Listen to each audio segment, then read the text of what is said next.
Okey, kita nak buat macam ala-ala Spanish latte. Spanish latte ni dipakai susu segar, susu pekat dengan mungkin ada pakai gula sikit dan dia pakai pati kopi lah. Tapi kita pakai kopi kampung. Susu pekat, letaklah sekadar yang kita nak. Pati kopi ni kita letak dalam separuh pun boleh. Tak separuh je sebab dia pekat sangat ni. Kita kacau-kacau. Nampak tak warna dia? Pekat kan? Masukkan air sikit.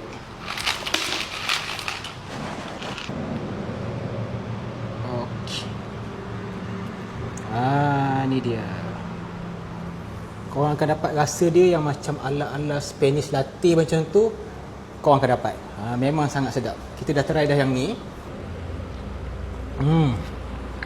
Korang boleh jual paling kurang lah RM5. RM5. Letaklah whipping cream ke apa ke atas ni, memang sangat sedap. Boleh cek beg kuning harga combo kalau ada harga combo lah. Ataupun nak beli tester pun boleh, dalam beg kuning ada kita letak.